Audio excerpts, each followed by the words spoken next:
Hi அஸ்லாம் வலைக்கும். நம்ம இன்றைக்கி ஈஸியாக சிம்பிளாக பட்டர் பிஸ்கெட் செய்ய போகிறோம். ரொம்பவே ஹெல்த்தியான வகையில் செய்ய போகிறோம். வாங்க எப்படி பண்ணுறதுன்னு பார்க்கலாம். நான் அதுக்கு ஒரு பேன் எடுத்துக்கோங்க. அதில் 120 கிராம் பட்டர் சேர்த்துக்கோங்க. 120 கிராம் பார்த்திங்கன்னா அரை கப் வரும் உங்களுக்கு கரெக்டாக. அது கூட அரை கப் பவுடர் சுகர் நான் இங்கே வச்சுருக்கேன். அதாவது நம்ம நார்மல் சர்க்கரையை நல்லா மிக்சியில் பவுட்ரு பண்ணி ஒரு தடவை சலிச்சுக்கோங்க. சலிச்சக்கப்புறம் தான் சேர்க்கணும். நான் ஆல்ரெடி பேக்கிங் எல்லாமே சலிச்சு தான் யூஸ் பண்ணணும்னு நான் சொல்லியிருக்கேன் கப் கேக் செய்கிறப்பே நம்ம வீடியோவில். ஓகே, இப்போ இதை நான் பீட்டரை வச்சு பீட் பண்ணிக்கிட்டேன். ரொம்ப நேரம் வேணாம், ஒரு நிமிஷத்துக்கு மட்டும் பீட் பண்ணி எடுத்துக்கோங்க. இது நீங்கள் நார்மல் ஸ்பூன்லேயே மிக்ஸ் பண்ணலாம். பட் நான் ஃபாஸ்ட்டாக முடிக்கணும் அப்படிங்கிறதுனால பீட்டரில் யூஸ் பண்ணுறேன். பட்டர் ஃப்ரிட்ஜில் வச்சிங்கன்னா ஒரு 1/2 அன் ஹவர் முன்னாடி எடுத்து வச்சுருங்க. ஏன்னா அப்போ தான் கொஞ்சம் மெல்ட் ஆகும். இல்லாட்டி ரொம்ப கெட்டியாக இருக்கும். ஸோ உங்களுக்கு பீட் பண்ணுறதுக்கு கஷ்டமாக இருக்கும். பாருங்கள், நான் நல்லா மிக்ஸ் பண்ணி எடுத்துக்கிட்டேன். நீங்கள் பட்டருக்கு பதிலாக கீ கூட சேர்த்துக்கலாம். அப்படி இல்லாட்டி டால்டா எண்ணெய் கூட சேர்த்துக்கலாம். ஆனால் டால்டா எண்ணெய் சேர்த்திங்கன்னா அவ்வளோ ஒரு ஹெல்த்தியாக இருக்காது. அதை சேர்க்காதீங்க, முடிஞ்ச அளவுக்கு அவாய்ட் பண்ண பாருங்கள். ஸோ பட்டர் ஆர் கீயில் யூஸ் பண்ணி நம்ம குக்கீஸ் செஞ்சுக்கலாம். இப்போது பாருங்கள், நல்லா க்ரீமி டெக்ஸ்டருக்கு வந்துருச்சு. இதுக்கப்புறம் நான் ஒரு கப் அளவு போல் மைதா சேர்த்துக்கலாம். ஆனால் நான் ஹெல்த்தியாக இருக்கணும் அப்படிங்கிறனால கோதுமை மாவு சேர்த்துருக்கேன். வீட் ஃப்ளார் எடுத்திருக்கேன். நீங்கள் மைதாலையும் சேர்த்துக்கலாம். இல்லாட்டி ராகி மாவு, அந்த மாதிரி நீங்கள் எதில் ஹெல்த்தியான வகையில் கொடுக்கணும் குழந்தைங்களுக்குன்னு ஆசைப்படுறீங்களோ அந்த மாவு நீங்கள் சேர்த்துக்கலாம். ஒரு கப் அளவு நான் கோதுமை மாவை சலித்து சேர்த்துக்கிறேன். நல்லா பாருங்கள், ஃபைன் பவுடர் ஆகிடுச்சு. இப்போ இதை நீங்கள் கையாலே நீங்கள் மிக்ஸ் பண்ணிக்கலாம். இல்லாட்டி ஸ்பூனால் இப்படி நல்லா மிக்ஸ் பண்ணிக்கோங்க. பொறுமையாக நல்லா மிக்ஸ் பண்ணிக்கோங்க. கொஞ்சம் கெட்டி சேர்கிற மாதிரி இருக்கும். ஆனால் ரொம்ப இருக்காது. இப்போ நம்ம சப்பாத்தி மாவு மாதிரி இருக்காது. ஏன்னா இது பட்டர் போட்டிருக்கனால சாஃப்டாக தான் இருக்கும் மாவே. இந்த மாதிரி ஹோம்மேட் பிஸ்கெட்ஸ் நிறைய பிஸ்னஸ் இப்போ ஆரம்பிக்கிறாங்க. வீட்டில் இருந்தே லேடிஸ் எல்லாருமே. ஸோ நீங்களும் அப்படி ஒரு பிஸ்னஸ் ஆரம்பிக்கணும் அப்படின்னு ஐடியா இருந்துச்சுன்னா கண்டிப்பாக இதை ட்ரை பண்ணி பாருங்கள். ஏன்னா இப்போ மோஸ்ட்டாக எல்லாருமே ஹெல்த்தியஸ்ட் வேயில் தான் போயிட்டுருக்காங்க. ஸோ இந்த மாதிரி ட்ரை பண்ணி பாருங்கள். இப்போ ஒரு பட்டர் 100 கிராம் 60 ரூபா வருது. இப்போ சுகர் கப் நான் அரை கப் சுகர் சேர்த்துருக்கேன். ஸோ அது பார்த்திங்கன்னா ஒரு 40 ரூபா வரும். அடுத்து கோதுமை மாவு ஒரு கப் சேர்த்துருக்கேன். 100 கிராம் ஒரு 32 ரூபா வரும் உங்களுக்கு. ஸோ ஒரு 100 ஒரு 200க்குள்ளேயே உங்களுக்கு வேலை ஃபுல்லாக முடிஞ்சிடும்.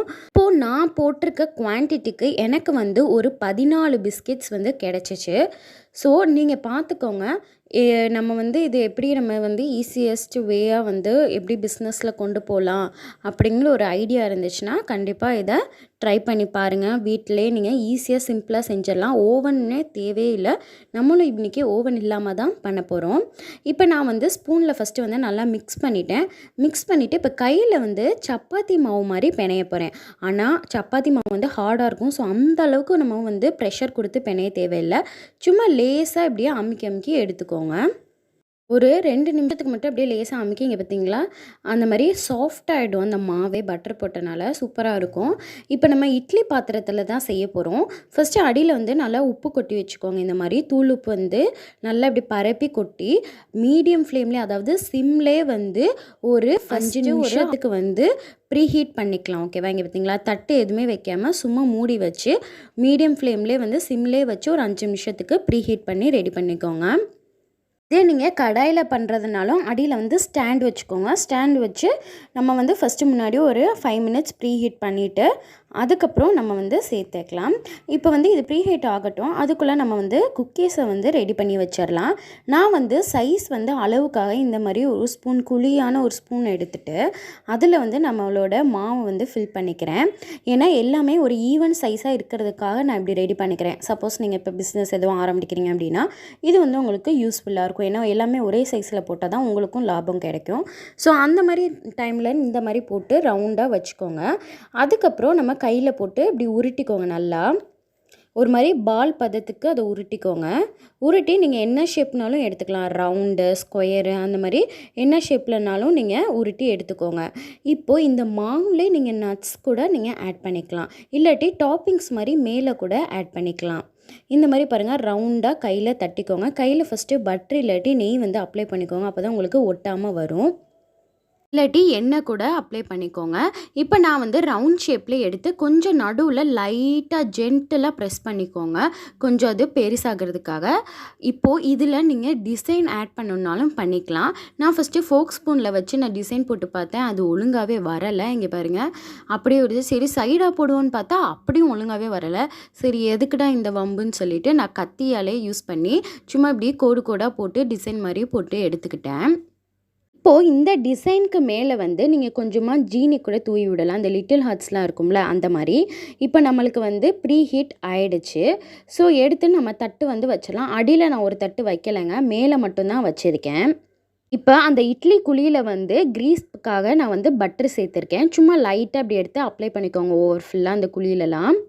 சும்மா நீங்கள் யூஸ் பண்ண பட்டரே கொஞ்சம் எதுலையாவது மிச்சமாக இருக்கும். அந்த ஸ்பூன்லலாம் ஒட்டியிருக்கும்ல, அந்த மாதிரி இருக்கிறதே போதும். சும்மா ஒரு கொஞ்சம் துளி துளி தான் வந்து நம்ம தடவ போகிறோம். ஃபுல்லாக வந்து இப்போ அப்ளை பண்ணியாச்சு. இப்போ நம்மளோட குக்கீஸை வந்து அடுக்கிடலாம். நான் வந்து இந்த குழியில் வந்து ஜீனி போடலான்னு சொன்னேன். இன்னொன்று கிறிஸ்பியாக இருக்கிறதுக்காக இந்த குக்கீஸ் மேலே வந்து 1 டேபிள் ஸ்பூன் அளவு சுகர் பவுடரும் 1 டேபிள் ஸ்பூன் அளவு பாலும் ரெண்டையும் ஒரு பவுலில் மிக்ஸ் பண்ணி இது மேலே வந்து அப்படியே அப்ளை பண்ணி வச்சுக்கோங்க. அதாவது இந்த குக்கீஸ் மேலே இப்படி பண்ணி வச்சு நீங்கள் பேக் பண்ணிங்கன்னா உங்களுக்கு நல்லா கிறிஸ்பியாகவும் முறுமுறுன்னு வரும்.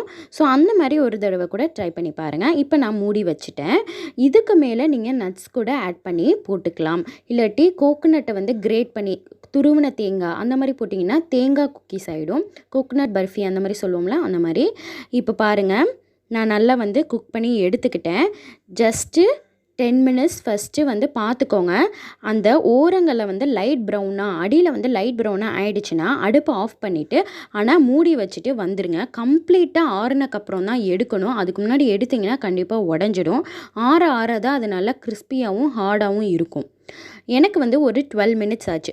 சப்போஸ் 10 மினிட்ஸில் அடியில் வந்து நல்லா ப்ரௌன் ஆகலை வேகலை அப்படின்னு தெரிஞ்சிச்சா இன்னும் எக்ஸ்ட்ரா ஒரு 5 மினிட்ஸ் வைங்க. அவ்வளோதான். இதோட டைமிங்கே பார்த்தீங்கன்னா 15 மினிட்ஸ் தான். அதில் கொஞ்சம் வேகாத மாதிரி லைட்டாக இருக்கும். அடியில் என்னதான் ப்ரௌனாக வெந்தாலும் பட் அது வந்து ஆற ஆற வந்து உங்களுக்கு நல்லா வந்து வெந்துடும். ஸோ அதனால தான் நான் சொல்கிறேன், அடுப்பு ஆஃப் பண்ணிட்டு மூடி வச்சுட்டு வந்துடுங்க. மேலவும் லேசாக வேகாத மாதிரி இருந்தாலும், அதாவது தொட்டா மிதுக்கு மிதுக்குன்னு இருந்தாலும்.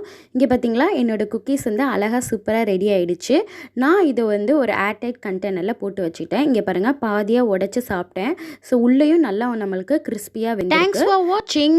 இந்த வீடியோ பிடிச்சிருந்துச்சுன்னா மறக்காமல் லைக் பண்ணிவிட்டு சப்ஸ்கிரைப் பண்ணிக்கோங்க. நீங்களும் கண்டிப்பாக ட்ரை பண்ணிட்டு கமெண்ட்டில் எனக்கு எப்படி இருக்குன்னு சொல்லுங்கள். பாய்.